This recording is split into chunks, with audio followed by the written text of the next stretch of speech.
You just won an argument that never happened, against a person who wasn't there, about something they haven't even said yet. And the worst part? You felt completely justified. Maybe it was in the shower. Maybe it was at 3 a.m. when you should have been asleep. Maybe it was on a walk and you were so deep in it you almost missed your turn. You weren't just thinking, you were building a case, choosing exact words, anticipating their response and destroying it. There was a whole courtroom in your head, and you were winning, and then you snapped out of it and felt a little insane. You're not, but something real is happening in that brain of yours, and it's worth understanding. You are not broken. You are not paranoid. You are not too sensitive or too reactive or too much of anything. What you're doing is one of the most psychologically sophisticated behaviors a human brain can produce.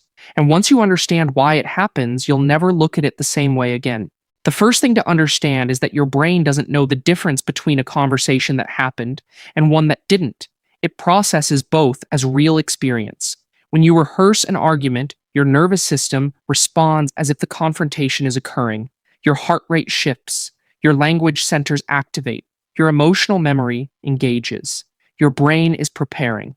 There's an old concept in psychology around the idea that the mind rehearses for the sake of safety. When you simulate a difficult conversation, you're not spiraling, you're running a drill. Something in your system has flagged that situation as unresolved, and it won't rest until it has a plan. The imagined argument is that plan. This often starts early. If you grew up in an environment where conflict was unpredictable, where a calm moment could shift without warning, where your words could be used against you, where speaking up felt dangerous, your brain learned to think ahead, to prepare responses before you'd need them, to rehearse so that when the moment came, you wouldn't be caught off guard. That 8-year-old version of you standing in the kitchen deciding exactly what to say before walking into a tense room, that's where this started. The fake argument isn't a symptom of dysfunction. It's a survival tool that got so good at its job, it never stopped running. There's another layer, though, and this is where it gets interesting. For a lot of people who do this, the imagined argument isn't really about the other person at all.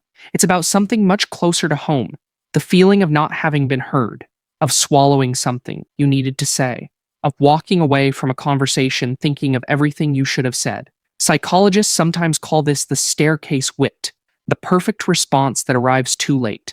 But for some people, that feeling doesn't dissolve, it accumulates, and the brain, in its quiet hours, tries to resolve it. Not because you're angry, because you're still searching for the version of events where you were understood. Think about the arguments you imagine most often. They're rarely random. They orbit specific wounds.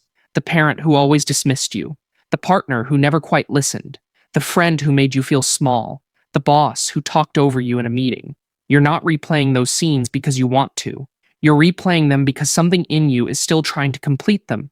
The mind loops what it hasn't finished processing. And an argument that ended without resolution, or never happened at all, is, to the brain, an open file. The behavior shifts as you get older, and this matters. In your teens and early 20s, the imagined arguments tend to be about proving yourself, being right, making someone finally see. There's heat in them, there's urgency. But as you move through life, something changes. The arguments become less about winning and more about understanding. You stop imagining yourself destroying someone with the perfect comeback and start imagining something quieter, just being honest, just saying the thing, just being heard without having to fight for it. The same behavior, but the shape of it changes. What it reveals about you deepens. This is the brain's way of doing emotional housekeeping. The imagined argument is not a sign that you're stuck. It's a sign that you're still trying to make meaning out of experiences that didn't give you enough room to do it in real time. There's something else happening underneath all of this, something that rarely gets named. Imagined arguments give you control, and control for a nervous system that has learned to anticipate threat is not a luxury. It's oxygen. When you script the conversation in your head, when you decide what you'd say and how they'd respond and how you'd answer that, you are constructing temporarily a world where outcomes are predictable, where you are not blindsided, where you get to decide how it ends. Think of it as a familiar room your mind returns to. The furniture is where you left it. Nothing moves without your permission. In a life that can feel chaotic and unpredictable, that room is a refuge. The argument isn't real, but the sense of safety it produces is. And here's what nobody tends to say about people who do this: they are, almost universally, people who feel things deeply, who replay conversations because words matter to them, who imagine conflict because they care about fairness, about being understood, about relationships having weight. The person who never rehearses anything, who never lies awake reconstructing a moment, who lets everything roll off, they're not stronger. They're just not paying the same kind of attention. You are paying attention. You just happen to be doing it in a language no one else can see. So the next time you catch yourself mid argument in the shower, making your case to an empty room, defending yourself against a question nobody asked, don't rush to stop it.